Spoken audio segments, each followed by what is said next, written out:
Brazell, and I'm going to talk about living without a car. Go ahead. Good evening. Thanks for listening. My name is Brazell. Tonight I'm going to hopefully challenge you to adopt a radical lifestyle, living life even in Baltimore without a car. If you're like me, you've owned a car for most of your adult life. I got mine when I was 17. However, over the past 4 years, I've changed my lifestyle to live car-free and carefree. My car started to burn. So I decided it was probably not a good idea to drive it anymore. Fortunately, I didn't really have money for a new car, so I started on the adventure of figuring it out without one. So I was in Austin at the time. We had Car2Go, which was a smart car share program, much like Zipcar. In Baltimore, I use Circulator, Light Rail, Uber, Lyft, Zipcar. I did the math, about $1,200 a year, or a month rather, in just car insurance and gas and all that stuff. And that's an average number for the average. If you did the math for yourself, you'd find out that that's about how much you probably spend per month.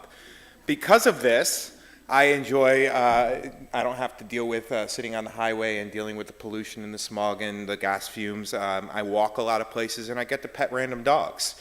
These are things you can't do in a car. In addition, you avoid this big problem that we have in our society, and that is the DUI. I spent way too much time getting behind the wheel of a car inebriated, and fortunately, I avoid that now. In 2012, there were 10,322 alcohol-related deaths in the United States. That's nationwide.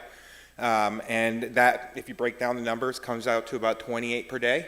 And, you know, obviously that's a huge problem, but you don't have to deal with that. You're not going to get killed by a drunk driver, and you're not going to kill a drunk driver.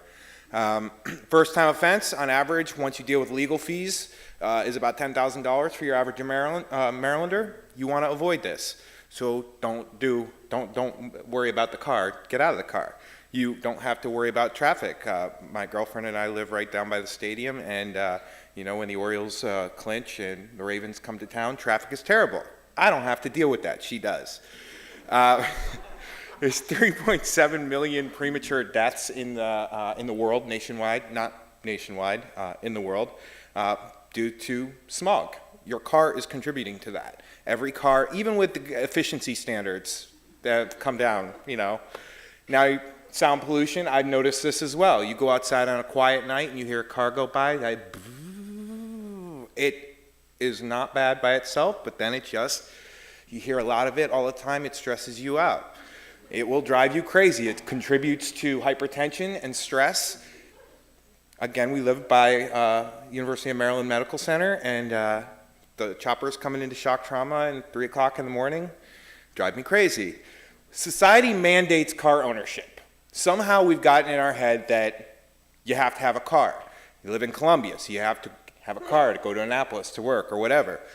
I think it's insane. I thought that same way too, but now I don't own, and I've made my lifestyle in such a way that I don't have to worry about it. You become more organized because you have to plan. You have to think about where you're going to be, how you're going to get there.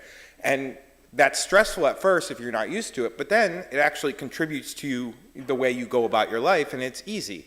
Dating and relationships take on a completely different style because now you can't go and talk to that girl that's out in Owings Mills because you live in the city and you have no way to go see her. So you adapt. There's lots of things. Amazon and Safeway will deliver your essentials, your food, your non-food. Zipcar, good way to get around if you need wheels for a little while. Uber or Lyft gets you around town. It's better than a Baltimore taxi.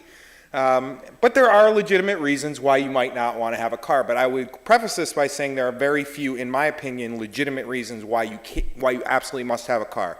School systems. You're a parent and you don't want to put your kids in a bad school district.